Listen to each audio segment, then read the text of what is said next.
Jornal Interativo com Pinga Fogo. Hoje nós vamos tratar de economia, essa situação que é a solução para todos nós e precisa ser resolvida, a situação difícil que depende muito mais de nós e dos nossos conhecimentos e das teorias que podem regular esse intercâmbio de moeda, de coisas, de produtos.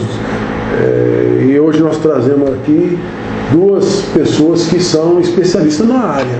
Nós temos o prazer de contar com o Marcelo Manhães, que é sócio da Hold Investimento. Marcelo, abre aí e fala que é a Hold Investimento. Legal, Hold Investimentos é uma empresa que iniciou em 2017, somos 4 sócios e começamos em São Paulo. Eu sou crescido aqui em Dracena, saí já há mais de 15 anos e agora desde o ano passado a gente voltou, temos uma filial aqui, que fica na Rua da Feira, no 687. Rui Barbosa, quem fala Rui da Feira é minha mulher, que ela no dela já decorou que chama Rui Barbosa. É isso aí, na Avenida Rui Barbosa, no 687. Temos também Marília, na Avenida Esmeraldas, e a sede nossa em São Paulo, nos Jardins. Hoje a gente já conta com 24 pessoas na equipe. Começamos só os 4 sócios e cresceu muito bem.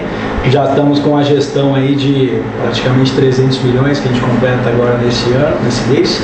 E a gente vem crescendo bem e cada vez mais para o interior. Então, e essa empresa faz o quê? Assessoria de investimentos. O que a gente faz é auxiliar a pessoa física e jurídica a investir melhor seu capital, a preparar para a sucessão patrimonial, a blindar o seu patrimônio enquanto você está construindo, ou seja, tudo que é no âmbito de finanças pessoais e empresariais, a gente atua, né? E pode ajudar o pessoal a colocar esse capital para render, né? Aí, presta atenção na conversa, que a conversa vai começar a ficar interessante a hora que falar da nossa economia. E temos aqui ao lado o nosso amigo Luciano Schmitz, professor da Regis, e eu gostaria que o próprio Luciano, que é dracenense, filho de professores daqui de Dracena, professor Luiz Schmitz, Dona Roda, e de família tradicional em Dracena, né? E que ele vai agora falar para a gente qual o papel que ele desempenha na Regis, essa grande instituição de ensino universitário de Dracena. Vamos lá. Obrigado pelo convite, né, Marcelo, parceiro nosso aí, grande amigo, o Zé também. Eu estou na Regis desde a fundação, sou decano lá. Nesse período eu ausentei 1 ano e meio, precisava estudar, leciono hoje já leciono em várias matérias, hoje eu estou em 3 frentes: introdução à economia, análise de investimento e mercado de capitais, tem tudo a ver com o negócio do Marcelo, né? E contabilidade das instituições financeiras, né? A Regis hoje faz um papel relevante na cidade, na região, no intuito do ensino, né? Tem 3 cursos de Direito, Ciências Contábeis e Administração de Empresas, com papel preponderante na formação de cidadãos, né? De profissionais aí, com alto... Eu acho que a Regis hoje ela está fora da curva pelo grande papel que ela presta para a sociedade. O professor Gonzaga investe muito no mestrado, no doutorado dos professores, é um investimento, a gente sabe que é caro, né? Existe um cuidado com a parte física, da estrutura física, muito bem cuidada. E é basicamente isso aí. Eu acho que ela tem um papel hoje primordial. Uma coisa interessante, que é bem bacana, os alunos da Regis, a grande maioria estão empregados na época da faculdade. E praticamente quase 100% sai já trabalhando no mercado. Isso é bem bacana. Ok. Bom, a gente vai falar de economia, vamos falar como é que está a economia do mundo, né? Porque a economia hoje é global, não é mais... Antigamente era da aldeia, hoje é a economia global, né? Como é que está a economia global, Marcelo? A gente consegue enxergar hoje, os países mais desenvolvidos estão numa espécie de fim de ciclo, né? Eles estão com uma expansão de crescimento e bolsa de valores pós-crise de 2008, então desde 2009 para frente isso cresceu só para cima, 10 anos. Os ciclos econômicos geralmente tendem a durar 8 anos, então a gente está com um ciclo já bastante esticado. Eles estão com taxas de juros muito baixas, algo que também dá pouco espaço para continuar fomentando esse crescimento. Então é muito mais a bola da vez aí dos próximos 10, 20 anos. A gente vai ter provavelmente os emergentes assumindo essa ponta. Já hoje são muito significativos, a classe média consumidora hoje já é muito forte nesses países e tende a aumentar cada vez mais. Então, naturalmente que a gente tem muito a ganhar aqui. A gente, Brasil, como um dos grandes emergentes aí, junto com China, com Índia e com Rússia também, além de outros, tende a ganhar muito com esses próximos anos de desenvolvimento de economia, de exportação, de crescimento, de consumo interno, enfim, uma série de coisas. Os europeus e os americanos principalmente, assim como os japoneses também, estão até com taxas, Alemanha e Japão com taxas de juros negativa, então estão tendo que buscar sair da zona de conforto, buscar outros tipos de investimento para manter o poder de compra, né? Então isso é benéfico para a gente nessa médio e longo prazo. Luciano, o brasileiro tem um complexo de vira-lata, né? Ele acha que aqui nada dá certo, ele é um povo desacreditado. A gente está sentindo isso até no futebol, né? Quando a seleção brasileira joga hoje, ninguém nem assiste mais, né? Sabe mais, né? Não sabe quem joga mais. E na economia, nós temos esse complexo também, não temos? Eu acho que o país, né, a gente teve um ciclo nos últimos 13, 14 anos bem difícil, né? A gente passou por um momento bem complexo aí. Era outra ideia no sentido político e econômico.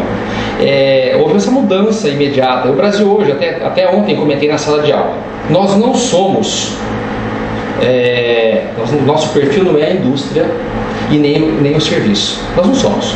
O brasileiro, qual que é? O que é o nosso grande negócio? É o agronegócio, é a agricultura, é a pecuária, onde a gente tem essa extensão de terras aí para ser exploradas e tem muito campo para poder explorar. Então, o que o Brasil tem que se especializar? Hoje a gente bate recordes de produtividade, o Brasil hoje consome tecnologia de primeiro mundo e cria isso aqui internamente, né? Você vai para o estado do Mato Grosso, olha aqui por tarde de vez em quando, você fica abismado de ver aquilo ali impressionante, é uma riqueza aquilo ali, né? No mês de dezembro eu subo agora, eu vou passar por alguns lugares a trabalho, né? E uma coisa interessante que a gente percebe é o seguinte, não adianta você querer, deixa que os japoneses tocam a indústria, a China, deixa que talvez, sei lá, o italiano, o canadense toque o serviço, o brasileiro tem que tocar o que ele sabe fazer. E a gente está sabendo fazer muito bem isso aí. E nesse gancho aí, Zé, uma coisa interessante, né? Até o Marcelo também é bem sabedor disso aí. O potencial que a gente tem para melhorar, para expandir, é uma coisa absurda. E o mundo precisa de comida, cara. Não tem jeito. Então a gente vem fazendo algumas mudanças aí. Agora, voltando um pouquinho no início da tua pergunta, sobre o complexo aí. Eu acho que isso aí, com o tempo, hoje, a gente tem informação imediata. Hoje acabou. Antigamente você não conseguia ter informação. Você dependia de uma televisão e era manipulado e não sabia. Eu não sabia, o Marcelo é mais novo, a gente não sabia. Hoje, a mídia praticamente ela é imediatista. Então todo mundo está muito informado. Então eu acho que até o brasileiro, né, como um ser, né, hoje tem acesso a muita informação, ele está entendendo mais de economia. As pessoas sabem mais um pouco. Então, quando o Marcelo fala de investimento, de renda variável, renda fixa, o cara fala, bom, especificamente eu não sei o que é isso, mas ele já ouviu falar. Então, eu percebo o seguinte, está tendo uma mudança de comportamento intelectual, de assimilação de novos conhecimentos. Em relação ao processo econômico aí, nós temos um cara aí que é um liberal 100%, que é o Paulo Guedes. Esse cara está transformando, muito quieto, é um cara que trabalha no silêncio, mas tem muitas coisas boas acontecendo ali no Brasil aí, viu? Que vai dar uma mudança nos próximos 5 anos. Eu tive a oportunidade de trabalhar numa escola onde nós discutimos o orçamento doméstico. E eu trouxe para a sala de aula uma experiência da política que era o orçamento do município. E fiz um paralelo. E perguntei quem é que tinha poupança. Ninguém tinha poupança. Só tinha 2 meninas que tinham poupança.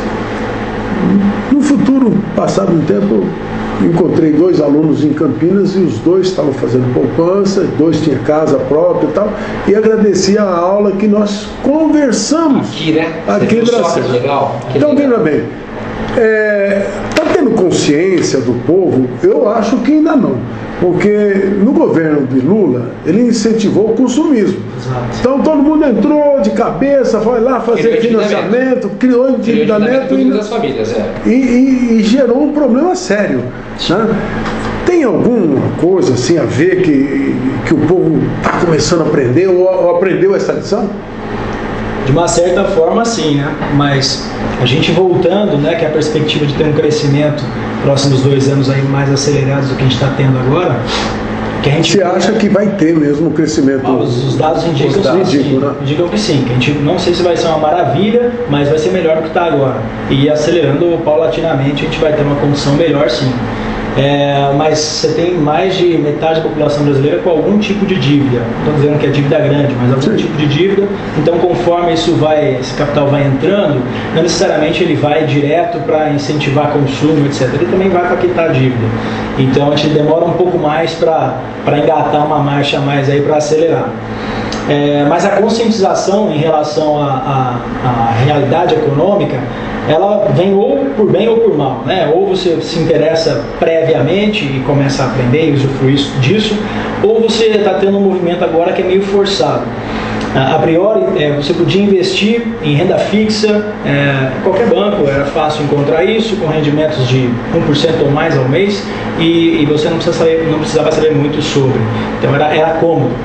Ao mesmo tempo que você tinha uma inflação cada vez maior, galopante, né, que ela foi crescendo, chegou a bater mais de 10% no ápice da crise.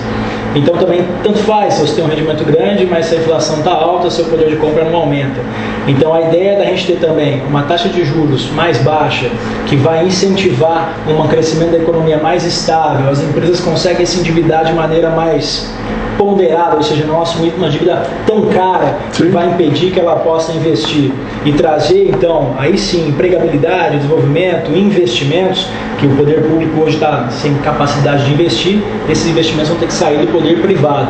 E aí você tem que ter condições de mercado para incentivar isso. Então, a taxa de juros é uma das condições, reforma trabalhista é outra, reforma tributária é outra. A gente tem uma série de coisas aí, vamos dizer, encadeadas por acontecer, ou que já aconteceram, que é o caso da reforma da Previdência, que, enfim, vão viabilizar um cenário muito mais pró-mercado, muito mais aberto e que vai propiciar aí sim o desenvolvimento de empresas de uma forma muito mais constante, virtuosa, que aí sim vai forçar ao brasileiro ter que se informar sobre as empresas, sobre os setores, sobre onde investir, quem sabe ir para a renda variável, comprar ações de empresa, quem sabe abrir o próprio negócio ou ampliar o próprio negócio. Enfim, qualquer que seja a alternativa, a ideia é muito mais ativa, pró-mercado, e você tem que ser um cara muito mais proativo em conhecer e saber sobre, do que ficar sentado ali investindo em uma renda fixa que você tanto faz onde está o capital, contanto que ele me pague 1% ao mês. Pelo menos, né? Pelo menos. Essa era a ideia. O Getúlio Vargas criou a Petrobras com o slogan, né? O petróleo é nosso. E ficou durante muito tempo, e a Petrobras não produzia nada, e a gente importava tudo, o Brasil cresceu, se desenvolveu, continuou importando, até que veio o boom da Petrobras. Mas veio o boom da Petrobras e já veio uma quadrilha atrás, já ensacando dinheiro, desviando todo esse dinheiro. Eu sempre fui favorável que houvesse privatização de tudo, porque eu acho que o Estado não tem que competir com ninguém. Sim. O Estado tem que arrecadar, tem que facilitar para dar emprego. Então eu sou um cara muito liberal nisso aí. Qual que é o seu ponto de vista, Luciano? Mesma coisa. Hoje eu estou ouvindo uma entrevista, não lembro o nome do cara, acho que não, foi hoje ou ontem, que a Petrobras e os Correios devem ser privatizados 100%. Eu concordo plenamente com isso aí. Você percebe, os grandes países desenvolvidos do mundo pegaram a gestão de coisas que incomodavam, que atrapalhava a máquina estatal e passaram para a empresa privada. Os americanos foram pioneiros nisso, ao crescimento dos Estados Unidos. Depois você vê Canadá, os países europeus, porque o fardo é muito grande e a gestão do Estado sempre é complicada, né? Você não sabe se tem... É pesada. Ela é pesada, é amarrada. Então, a empresa privada, ela visa lucro, então ela tem que ser rápida. Então ela tem que agir de uma maneira, se tiver com o mercado, se a empresa tiver ações de bolsa, uma SA, ela tem que dar resultado. Então ela tem que mostrar eficiência, isso é a palavra-chave. E o governo, você falou, ele é pesado demais, então é uma coisa bem complexa. A Petrobras, ela é os olhos do Brasil, né? É uma empresa que nasceu há muito tempo no governo de Getúlio Vargas e ela galgou, assim, antes de 2014, dessa bandalheira que fizeram com ela lá, essa roubalheira toda. A Petrobras foi uma empresa que era a menina dos olhos do país, né? Uma empresa de grande poder de investimento, uma das grandes empresas mundiais. Mundial. E aí praticamente está se recuperando. Ela chegou a valer 370 bilhões de dólares. Isso caiu para 1/3 depois de 2014. Pra você ter uma ideia, até o Marcelo comentou outro dia isso. As ações da Petrobras, na época, no auge da crise, quando estourou, estava em torno de 25, 26, né, Marcelo? 24, nessa faixa. Ela caiu para 5, 6, chegou a 4,80, 6 e ficou amarrada nisso aí durante uns 3 anos. Agora eu fico pensando, aquele cara que estava com as ações comprou lá atrás, valorizou e não vendeu, e de repente ele viu tudo. Eu sempre brinco na sala de aula o seguinte: você tem um problema, não é do dinheiro. Também é um problema sério. O cara tinha ações, ele comprou a 10, chegou a 25, não vendeu, chegou a 4. O grande problema que as pessoas têm que entender chama-se tempo. Você não sabe a idade da pessoa. O tempo que ela perdeu, ela ficou às vezes 4, 5 anos para sair de 7, 8 para chegar a 25, e ela estava lá, ela estava lá. A expectativa sempre tem que aumentar mais. Ela falou assim: quando chegar tanto, o cara é uma empresa idônea, séria, quando chegar tanto eu vou vender e vou, sei lá, fazer um investimento que eu tenho um sonho. Beleza. Quando chega nos 25, ela volta para mais baixo do que ele pagou. E aí você fala, o que esse cara faz? Você fala, pelo amor de Deus, era um projeto de vida do cara, um cara que entende do negócio. Mas ele não sabia dessa máfia atrás. Ninguém saiu na televisão, explodiu, acabou. O que aconteceu? A pior perda desse cidadão, além do financeiro, chama-se tempo. Porque é o tempo de sair de onde ele comprou, chegar onde estava para ele vender e não vendeu, volta tudo lá para mais barato do que ele pagou.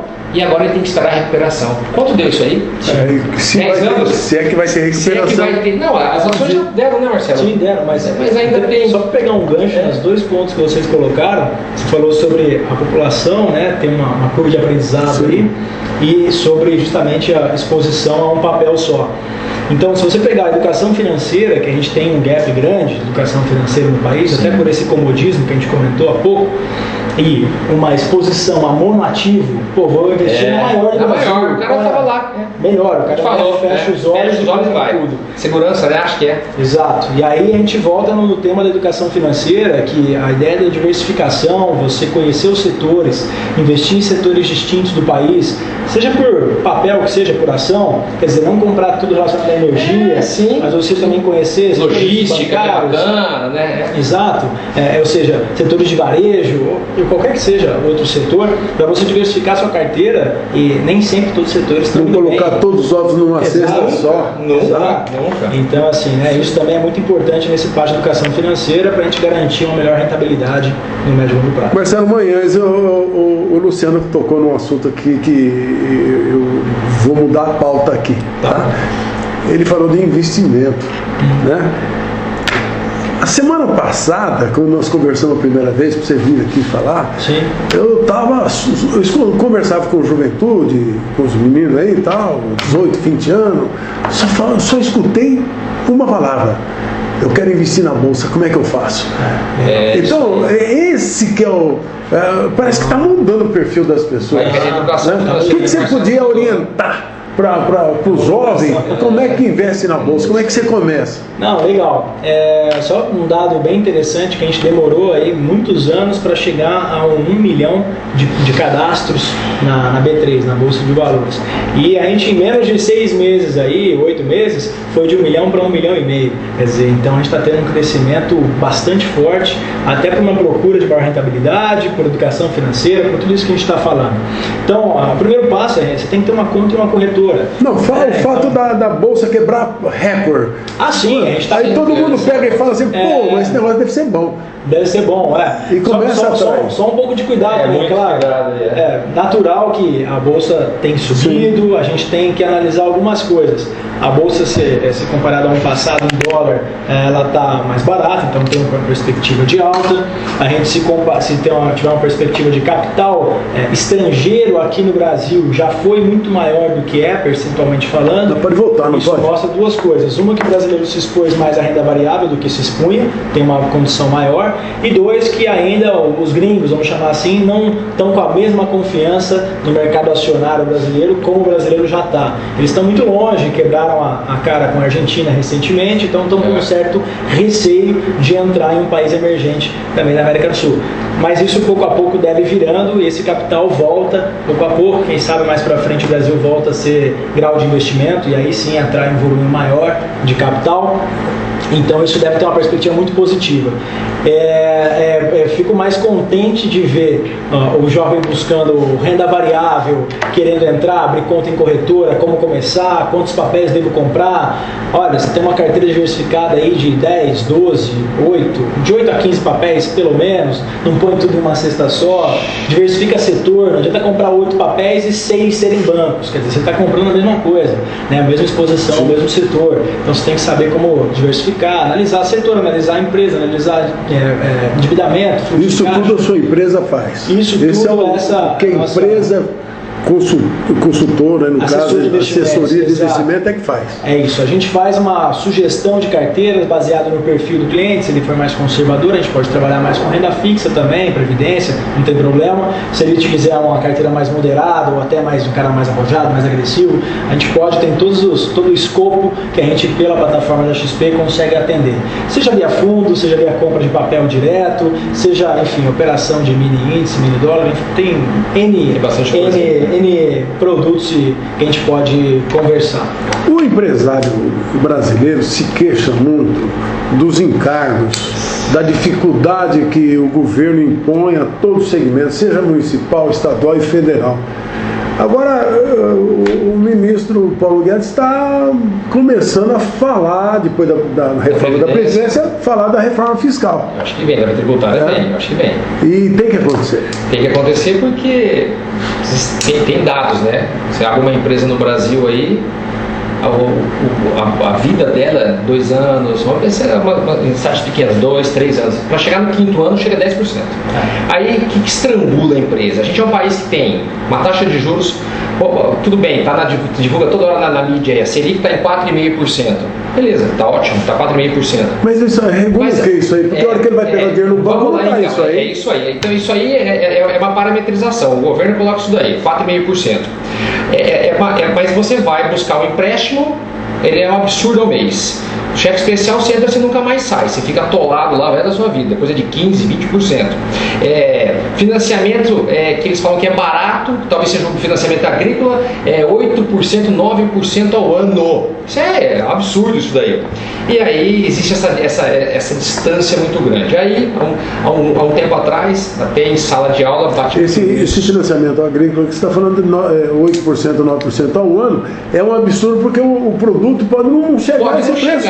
E a safra não paga. Isso, tem muita coisa envolvida. A gente fica até amanhã falando que tem muita coisa, mas olha que legal. Aí você fala assim, por que o dinheiro é caro no Brasil? Por que custa tudo isso? Então vamos lá. Existe 80%, esse dado eu tenho de uns 3, 4 anos, 80% do dinheiro que poderia estar nas mãos dos brasileiros, um total de 100%, 80% não estão, 75% 80% não estão, não chegam para nós, não chegam. Chega 20%, então chega pouco dinheiro, se chega pouco ele é caro. Aí eu fiz uma pesquisa sobre isso, mas por que aí existe o endividamento do governo. O governo precisa se financiar. Então ele emite os papéis, os títulos públicos, tem vários tipos lá, pré-fixado, pós-fixado, o governo emite esses papéis. Com lastro no quê? Calma aí. Então ele faz essa emissão de papéis, é o seguinte, aí ele vai jogar, você vai comprar o papel dele, você é um interessado em comprar um título público, porque esse título, uma coisa pode ter certeza, você nunca vai tomar calote, porque o dia que o governo der calote um título desse, ele entra em default, acabou. Então é uma segurança, ó o raciocínio. Então, ele oferta no mercado para comprar. Quem compra? A grande parte. Os bancos. Porque o banco quer segurança. Então os bancos vão e compram. Quando a Bradesco, os bancos estão aí. O sistema financeiro, eles compram do governo. Então eles estão financiando o governo remunera e vai resgatar esses títulos com prazo, Marcelo, de talvez 1 ano, 2, 3 ou mais para frente. Então beleza, é uma segurança? Então peraí, você fala assim, aí o governo fala, mas os bancos não tem que ofertar dinheiro no mercado, não tem dinheiro. Mas o governo acaba buscando esse dinheiro de uma forma indireta para se financiar e os bancos, por segurança, compram dele. Aí, por que o dinheiro é caro? Tem pouco dinheiro, porque os bancos compraram os títulos do governo, então ficou pouco dinheiro aqui para poder circular, 20%, 25%. Aí o calote, a inadimplência é alta, então um banqueiro falando, os bancos têm que cobrar caro juros, né? E aí eles cobram caro, aí o cara não paga. Depois, fora tudo isso daí, o retorno desse dinheiro às vezes é inviável, os bancos você tem que pulverizar muito. Então vamos falar, para pulverizar muito, é um trabalho e um retrabalho. Então concentra no governo. Então você fica sem dinheiro no mercado, o dinheiro fica caro, abaixa a taxa de juros aí, que é a Selic, e você vai continuar patinando sem ter condições de caminhar. Marcelo, me salva aí mais algum detalhe. O Gabriel deu recado que já nós estamos com 25 minutos de gravação, depois você começa a cansar e a gente perde a audiência. Então nós vamos encerrar vou fazer mais uma pergunta para vocês, e daqui uns dias a gente vai voltar a falar sobre esse assunto e outro. Tem muita coisa. E o desemprego? O desemprego tem chance de reduzir drasticamente? Tem, está totalmente ligado com o que a gente falou de queda de Selic, crescimento do investimento das empresas, novas contratações, pouco a pouco esse desemprego deve cair. Uma taxa razoável de 4%, 5%? Vamos ver, né? Tá bem mais acima que isso, né? 11,8, né? Caiu muito para chegar aí. Pleno emprego é 3, 4% de desemprego, a gente já considera pleno emprego. Pleno emprego. Então, para chegar nisso aí, que é o cenário ideal, a gente tem uma boa tocada. Trabalhar com 7 tá bom, Marcelo. Alguma coisa nesse sentido já seria bem melhor. Mas só fazendo até uma observação, as perspectivas de Selic realmente, de 4,5, alguns até falando em 4 já. Né? Em janeiro, agora estamos em 5, acabou de cair, estamos em 5, mas quer dizer, as projeções são essas. Foi para 4,5? Não foi para 5, foi de 5,5 para 5. A perspectiva é 4,5. Exato, porque a perspectiva no final do ano é 4,5 e alguns já falam em 4 também. Então isso vai forçar com que as empresas e com que os próprios bancos que compram os próprios títulos públicos, olha, se eu vou comprar um título público que vai me pagar 4, talvez seja melhor ir ao mercado então e rodar, emprestar. A pressão é essa. Então, a preocupação é provocar essa inversão de valores. Exatamente. É isso aí. E as barreiras do empreendedorismo? No Brasil é difícil, né? Tem várias, né, Marcelo? As barreiras dos empreendedores tem várias. Eu acho que falta um preparo, principalmente preparo para os jovens. Né? Preparo técnico. Tem que voltar para a escola e estudar. Você viu a fuga que teve nos últimos 3, 4 anos de escola. É um absurdo. De uns 4 anos para cá, teve uma queda muito grande. Eu acho que o estudo é o caminho do sucesso. Ainda mais em países em desenvolvimento, que nem o Brasil. A gente não tem a oferecer muito para... O país é riquíssimo, mas a população é pobre, 90% vive com salário mínimo 2. Entendeu? Então a fuga desse cidadão é um estudo. Eu vejo lá como professor a luta daqueles alunos que acho que ficam 4 anos ali numa batalha violenta, graças a Deus a grande parte empregados, mas assim, levando a vida justa para poder ter o melhor, e muitos saem para pós-graduação, fazem uma, fazem duas, e olha, com muito assim, fico muito contente de ver alguns galgando postos importantes em empresas aqui da cena. Isso é fundamental. Sim. Só para fazer um parênteses rápido, tem uma segmentação interessante que fala que a classe A e B tem um rendimento de R$8.000 ou mais, né? Aí você entra na B. Para entrar na classe A é R$17.000 ou mais, e aí o top 1% lá acima de R$30.000 ou mais mensais, aproximadamente. Então entre 8 e 2, que é a classe C, que consome também, que é o volume maior, né? Então essa é a classe que está tendo acesso a faculdades, a consumo maior, a melhoria de qualidade de vida. Então esse pessoal tende a subir cada vez mais e galgar. E aí de 2 para baixo é a classe D e E. Então essa segmentação, se a gente olhar do ponto de vista de quem hoje tem maior sucesso financeiro, vamos colocar assim, no Brasil, a gente tem a maioria são empreendedores, seguidos por autônomos e diretores de grandes empresas.